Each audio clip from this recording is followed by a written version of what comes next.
morning, First Baptist.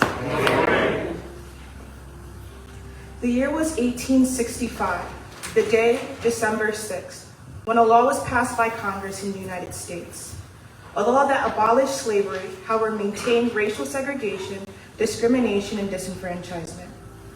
Yet, I thought abolish means to end. Come on, let's not pretend. Aren't we free? Can't we leave? Or am I just in a lucid dream? But we gave you what you asked for, but what does that truly mean?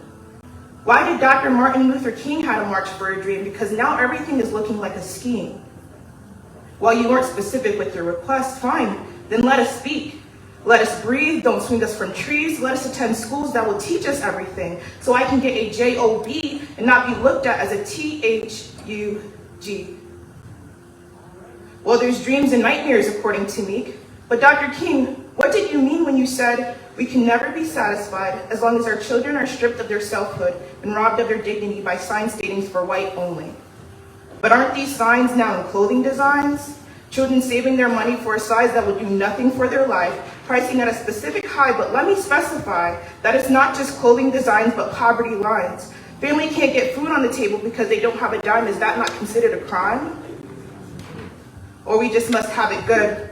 It's 2024, and I'm not voting for someone in a hood, i.e., or someone that could. It's time to put our differences aside and vote for someone that takes pride in your life just as much as mine. Now let's just imagine, back in time, the civil rights movement, people marching black and white for change in colored people's lives.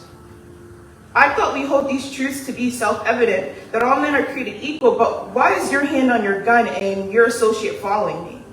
Why must I be strong and independent when I'm just as weak and dependent as you may be? This nightmare is suddenly becoming a reality, and I don't know what's better, to close my eyes or to open and see that being equal is a term that's different from you and me.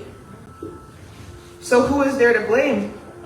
Everyone who carries the hate, everyone who does not want to change, whether that be black, white, Asian, Hispanic. There's no moving forward if there's just panic and anger and disgust and no trust. Open your heart, there's still time. Throw me a lifeline, intertwine your hands with mine, because all lives matter, including mine, right? Yeah.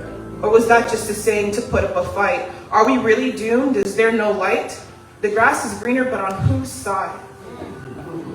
The way I look at it, if Trayvon Martin never died, if Breonna Taylor wasn't at home that night, if Rosa Parks just sat at the back, if Dr. King stopped in his tracks, if we were just civil with no rights, if it was just black, and if it was just white, then maybe these problems would be out of sight.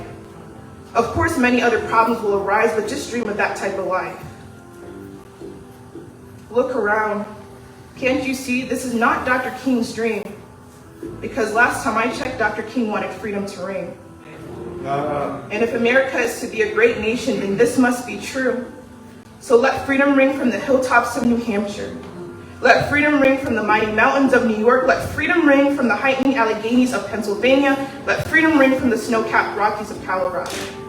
Let freedom ring from the curvaceous slopes of California.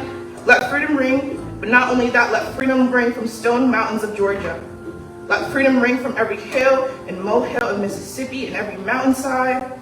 When we let freedom ring, when we let it ring from every tenement and every hamlet, from every state and every city, we'll be able to speed up the day when all God's children, black and white, Jews and Gentiles, Protestants and Catholics, will be able to join hands and sing in the words of the old spiritual.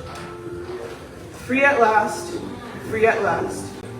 Thank God Almighty, we are free at last. Thank you.